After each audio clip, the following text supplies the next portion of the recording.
to the YouTube channel of Dharm Devashish. Today we'll be talking about the administration of Union Territories and the mechanisms in this regard that has been defined in the Constitution of India, as well as certain legislative provisions that have been made in this regard. Before starting or going into the main subject matter, let's try to understand that what has been the historical developments with respect to the administration of Union Territories. Now, as the text says, within the territory of India, there have been few certain centrally administered territories, and these do not form the part and parcel of any state, and they are considered as separate and distinct entities. Now, why this has been the case, that why certain areas of India have been given or are having a separate and distinct status with respect to the other territories, that is the states. And the answer lies in the historical, cultural and political reasons. When the Constitution was operationalized in 1950, at that point of time, the first schedule, which as of now contains the names of all the states and U.Ts, it was categorized into, or it was differentiated into 4 parts, that is Part A, Part B, Part C and Part D, meaning thereby the entire geographical area of India was categorized as Part A states, Part B states, Part C states and Part D states. Now, this has been the state of affairs since the operationalization of the Constitution in 1950 till 1956. Now, it was in the year 1956 that the present day Union Territories, the administrative setup changed in this regard, and this happened on the recommendations of the State Reorganization Commission. Now, what happened that on the recommendations of the SRC, the Part C states, they were converted, the Part C states were transformed into centrally administered territories. And why they were converted into centrally administered territories? Because of the simple financial reasons that such areas, or the erstwhile Part C states, the maintenance of such Part C states was neither financially viable nor it was functionally efficient. One of the basic reasons in this regard could be cited that the area which would have been covered by the individual Part C states was not big enough, to give them the status of a full state. And obviously, if a full statehood cannot be granted, then revenue generation would become problematic. So finally, with the operationalization of the State Reorganization Act, as well as the Constitution's 7th Amendment Act, which came in the year 1956, this Part A, Part B and Part C states, this categorization, this aggregation was abolished, and in its place, the first schedule mentioned only the states and the Union Territories. Now, when this Constitution's 7th Amendment Act was operationalized, it mentioned about certain Union Territories. It mentioned, to be very precise, 6 U.Ts at that point of time, and they were Delhi, Himachal Pradesh, Manipur, Tripura, Andaman and Nicobar, and Lakshadweep, Minicoy and Amandevi Islands, the current day Lakshadweep. By the year 1962, by the time 1962 was reached, the number of U.Ts, it increased and it became 8. Why it became 8? Reason being that Goa and other former Portuguese territories, they were included within the Union of India. Furthermore, in the year 1962, what happened that Constitution 14th Amendment Act was passed, and why it was done so, one of the main reasons was the addition of Puducherry, the French territory at that point of time. Prior to that point of time, it was also included within the Union of India, and it was given the status of a U.T. Now, moving fast forward to the current day position. What is the current position? Now, as of now, there are 8 Union Territories, as you can see over here, and these are Andaman and Nicobar Islands. Then this is Chandigarh, Dadar and Nagar Haveli, and Daman and Diu. Please understand that this Dadar and Nagar Haveli and Daman and Diu Prior to this date, that is 26 January 2020, they were two separate union territories. But the government of India thought it to be fit that these two separate union territories should be merged and should be created as or should be constituted as a single union territory. Why? Again, financial reasons could have been one of the reasons in this regard. So Dadar and Nagar Haveli and Daman and Diu, and the merger of the two UTs came into effect on 26 January 2020. Apart from this, Delhi, J&K and Ladakh. Now these two, again, the statehood of J&K, again a contentious issue, a debatable issue whether it was correct or not, politically correct or not, but we are not going into that. So the current status is that J&K, Jammu and Kashmir, is separated from Ladakh, and both the areas have been given the status of union territory. And then there is this Lakshadweep and Puducherry. Now this is the current status as of now. Now, what are union territories and how they are different from the state? Please understand that our constitution provides, when it talks in terms of statehood or the state government or the central government, please understand that our constitution delineates the powers and authorities of both the levels, that is the central level, comprising of the central executive and the central legislature, as well as the state level, that is the state executive and the state legislature. And how this delineation, this demarcation has been done. This has been done through the 7th schedule, which defines the zone of influence of both the levels, meaning thereby what all will be the areas on which the central legislature, that is the parliament, can make laws, and what all will be the areas on which the state legislature is able to make laws. But when it comes to union territories, now union territories, they are administered directly by the central executive, meaning thereby the central executive would be having a direct say, a direct involvement in the, you can say, day-to-day administration. Now, provisions in this regard have been made in Article 239 with respect to the union territories. Provisions in this regard have been made in Article 239, where Article 239 says that it is the President of India who would be administering the union territory through an administrator who is appointed by him, meaning thereby the appointment of administrator is in the hands of the President. Apart from this Article 239 further says that the designation of the administrator, now designation in the sense that administrator is a generic word. It might be possible that the administrator of a particular UT may be having a different designation in terms of the nomenclature. So designation of the administrator again would be specified by the President. Now, for example, Delhi is a UT.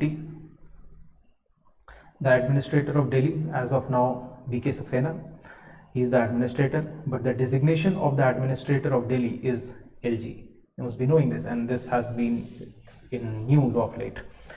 We'll come to the issue of Delhi in another video, but let's for now continue with this idea that the designation of the administrator again would be specified by the President.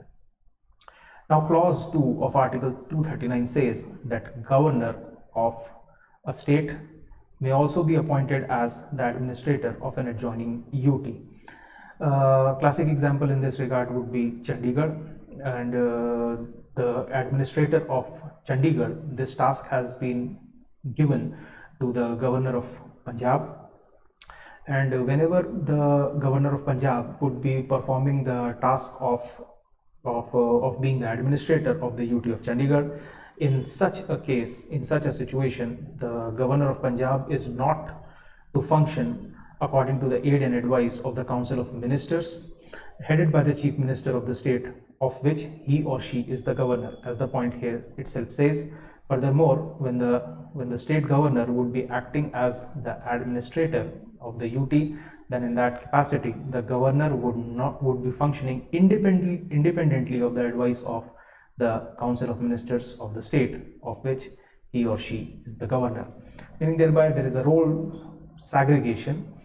Although one person is holding two responsibilities, one being the state governor and the other being the administrator of the UT, but then differentiation of function would be having a different kind of mechanisms that would be coming into picture. Now let's talk about the provisions of Pondicherry. Although the entire media is focused on the state of affairs in Delhi, why? Because a recent Supreme Court judgment has given the control over the services which are functioning, services in the sense the civil services, which are functioning within the UT of Delhi. The administrative control has been given to the government of Delhi. Now that has been in news and everybody is talking about that. But let's, for the sake of examination, let's try to focus on the other union territory, and that is this Pondicherry, now known as Puducherry. Now, when was Puducherry included in the Indian Union? It was through this Constitution 14th Amendment Act, as I had discussed earlier, in 1962. And when this Puducherry was included within the Union, what happened? That Article 239A was inserted through this Constitution Amendment Act in the Constitution. Now this act empowers the parliament. This article, Article 239A empowers the parliament. It gives the parliament certain powers. Now what are the powers?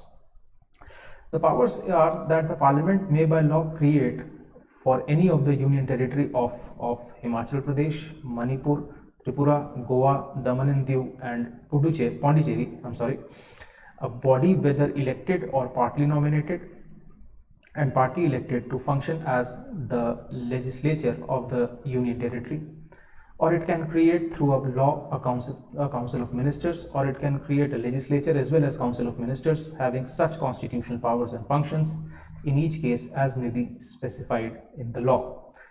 Now if you open the bare act of the Constitution and you go to 239A, then you will not be finding the names Himachal Pradesh, Manipur, Tripura, Goa, Daman and Diu, and these all things would be missing. These all names would be missing. Why? Because Himachal Pradesh is now a full-fledged state, Manipur and Tripura again a full-fledged state, Goa again a full-fledged state. So please understand that Article 239A is applicable only on Puducherry. Furthermore, please note that Article 239A is not applicable for Delhi. It is not applicable for Delhi for examination purposes. This is important. So if a question is asked that which article of the Constitution deals with the administrative setup of Delhi, the answer would not be 239A. Now, to operationalize the provisions of Article 239A, a parliamentary law was passed, and that law was the Government of Union Territories Act 1963. This is the act which governs the present-day administrative setup of the Union Territory of Puducherry, in addition to the governing paradigm which is provided by this article, Article 239A. Now, what does this Government of Union Territories Act 1963 says? Now, Parliament has enacted this, as we have seen this in our just few moments back. Now, the Act provides for the creation of Legislative Assembly for the Union Territories that have been mentioned in Article 239A, and it also provides the extent of their legislative powers, meaning thereby the Union Territories Act provides that what would be the zone of influence of a legislative assembly that has been created under the terms of Article 239A for each of the said Union Territories that are mentioned, that were mentioned at one point of time in 239A, and as of now they are not mentioned. Now, Section 18 and subsection 1, that is Section 18 subsection 1, provides that subject to the provisions of this Act, the Legislative Assembly of the Union Territory may make laws for whole or any part of the Union Territory with respect to any matter which are enumerated in the state list or in the concurrent list of the 7th schedule, insofar as such matter is applicable in relation to Union Territories. Meaning thereby, if we look at the architecture of the administrative setup which is provided by the Union Territories Act 1963, one can conclude that a gray area of some sort has been created. administrative setup with respect to that area which is neither a full state nor it is fully governed or is under the full control of the central government. A gray area of some sort has been created where powers of making laws, making legislation on those areas which are on those topics or on those themes which are mentioned in the state list or which are mentioned in the concurrent list. Now this looks like that the area would be a state, but then again the overall you can say control of the central government, the central executive steps in, and therefore it creates a twilight zone of governance, twilight zone of administration. Now if we go through section 18.2 and if this is read along with section 21, then it becomes clear that the act provides overriding powers. The act provides overriding powers to the parliament. And why and in what sense the overriding powers have been provided? The overriding powers have been provided to the parliament in the sense that the parliament can make law. Parliament can also make laws with respect to any of the matter for the union territory or any part thereof. As I said earlier, one can observe a twilight zone coming into picture. But there is a rider. For example, on any matter, the Union Territory Legislature has created a law.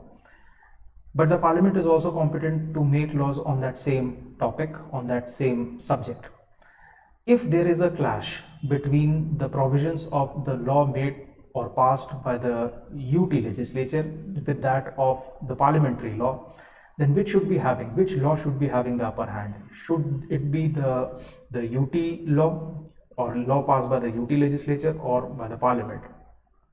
The act itself makes it clear in the sense that parliamentary law would be having the upper hand. Parliamentary law will prevail over the UT law, and meaning thereby that if there is a clash, if there is an inconsistency between the parliamentary law and the UT legislature law, then it would be the parliamentary law which will prevail over the UT law, and the UT law would be void to the extent of that inconsistency. Apart from this, more strengthening has been provided. If you look at the language, irrespective of the fact that whether the parliamentary law was made earlier or subsequent in point of time in comparison to the law passed by the UT legislature. Now what does this mean? Suppose UT legislature made the law first and the parliamentary law came later, and there is an inconsistency in certain provisions of both the laws, then obviously the first condition, that the parliamentary law will prevail, even though the UT law was made first and the parliamentary law came later, irrespective of this point of birth, if I can use the term, the time of birth of the law, that is not important. What is important is that the law has been made at a superior level, or you can say at the parliamentary level.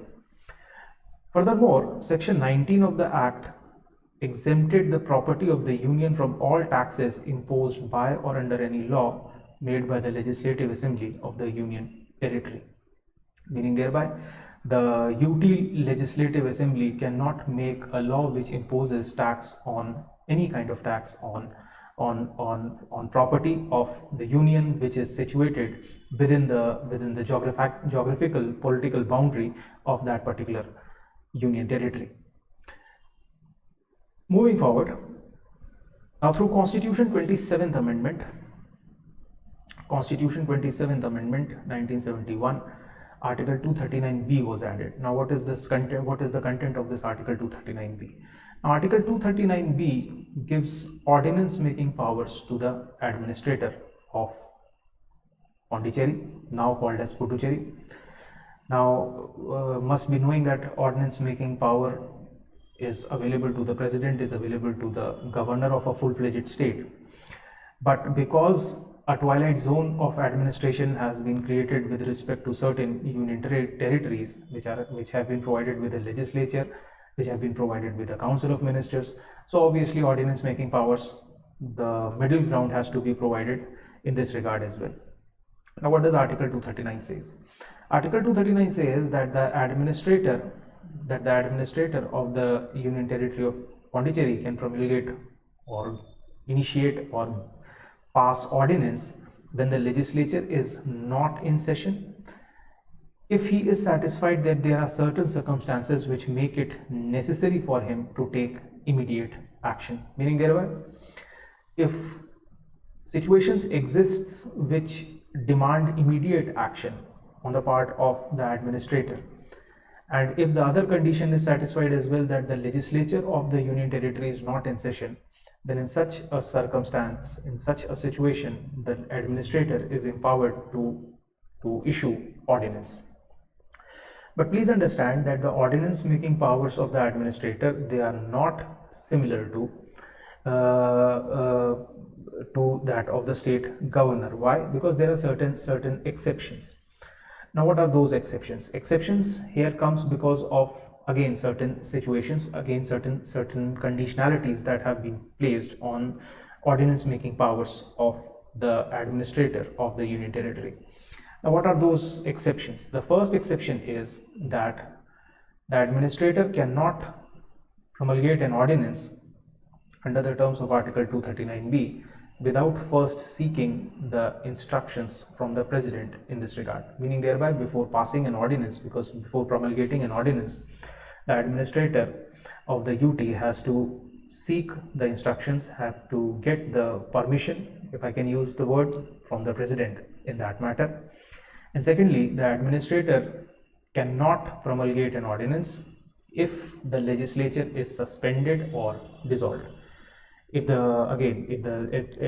legislature, UT legislature, is suspended or dissolved on certain grounds, then obviously the administrator concerned cannot issue ordinance.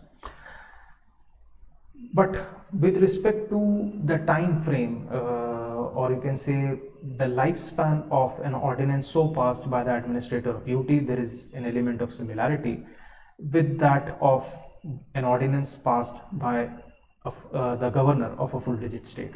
And how it is so? The answer lies in this point, that the ordinance so made by the administrator has to be laid before the legislature of the UT, and it ceases to have effect after 6 weeks of the reassembly of the legislature.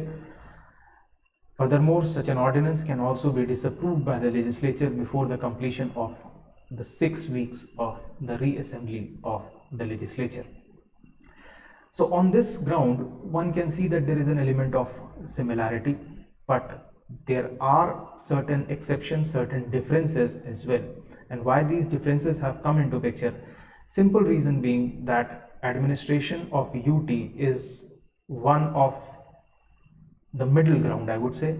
It is again that gray area, it is again that twilight zone, that particular geographical area which is designated as a union territory is neither treated as a full-fledged state, nor it is having total control, or it is totally controlled by the central, you can say, element. Although the central element is having more of a say in the administration, but then again some latitude has also been granted to the legislature of the UT, as well as, if there is, in that case, in the case of that UT, there is a legislature and a council of ministers. So this was all about the administrative setup of the Union Territory of Puducherry. With respect to the administrative setup of Delhi, as I said earlier, I'll be making another video and then we'll be talking about that. So this much is for today in this edition of Dharm Devashish. See you next time. Thank you very much.